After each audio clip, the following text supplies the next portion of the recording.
Playboy was originally launched in 1953. Gosh, Yes. it's ages ago.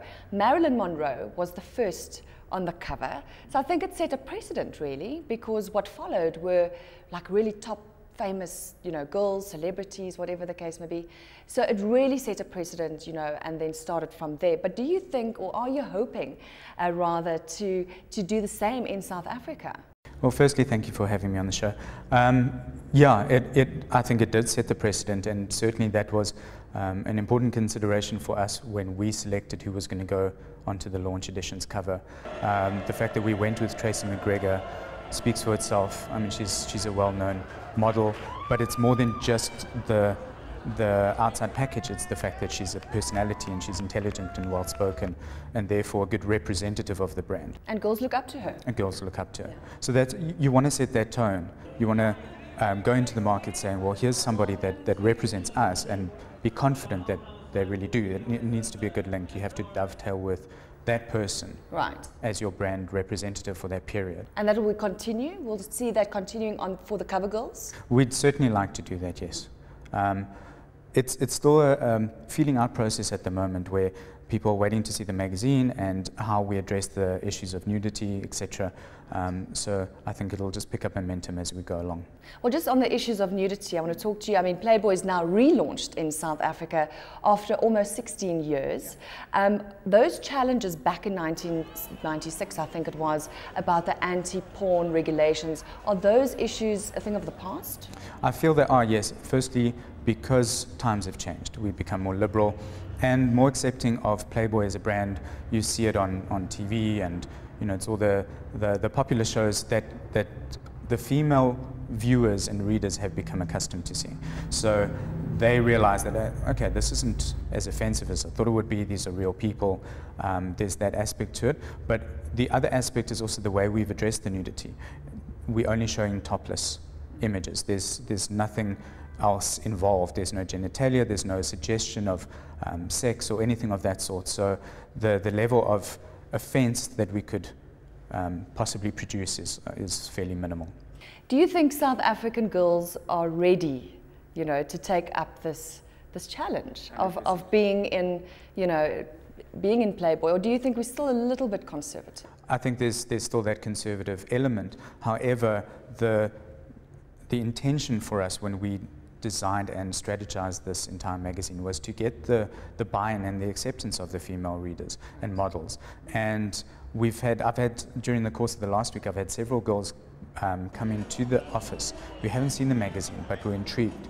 So the power of the brand brings them in.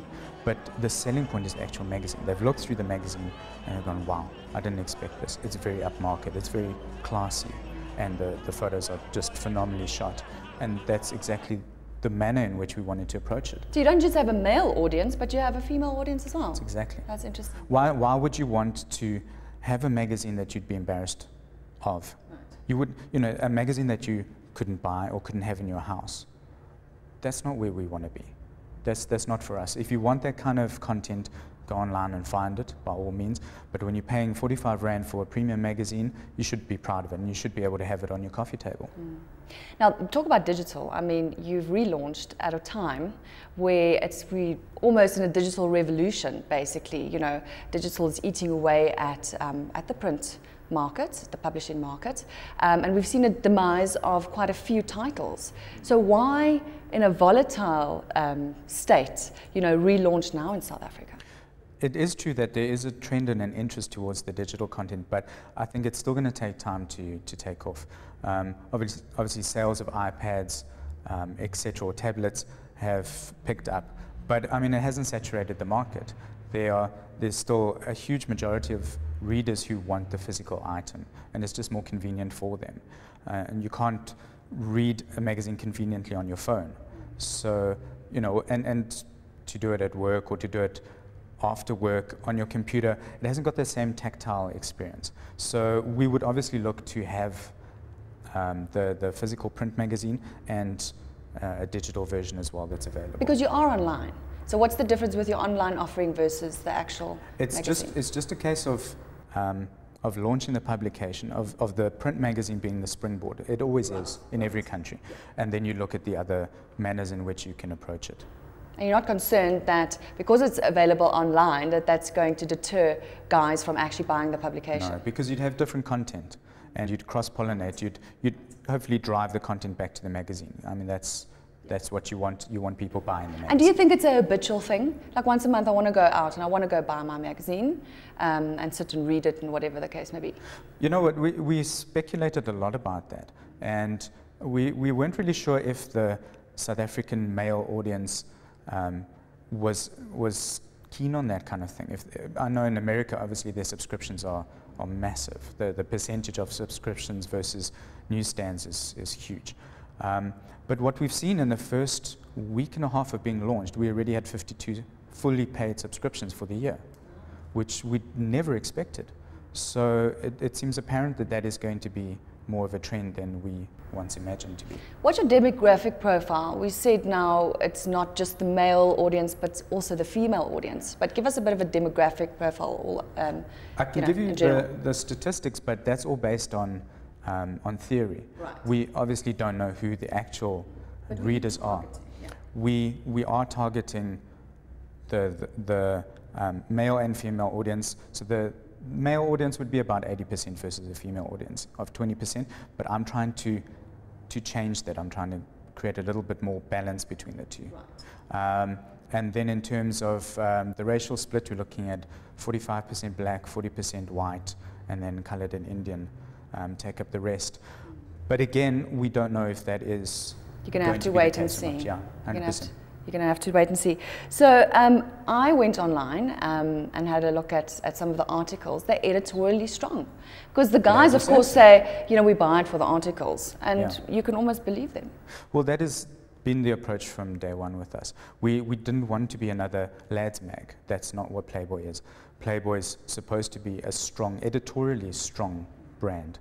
And that's why we are looking at establishing ourselves in the market in the same way. We want that to be the lasting impression. Right. And interestingly enough, if you speak to people in general who haven't read South African Playboy, they will come to you and say that you know, the pictures draw you in, but they have good articles. That's always the end point with them. Good articles and some eye candy. It's good combination. It's got to be the mix. It's, you know, so please tell us the rumor about, you know, Playboy, in the US, being in trouble. Please tell us what's going on with Playboy in the US. Playboy in the US, they have lost some sales in the past. We know this. That's factual. However, they have gone private again.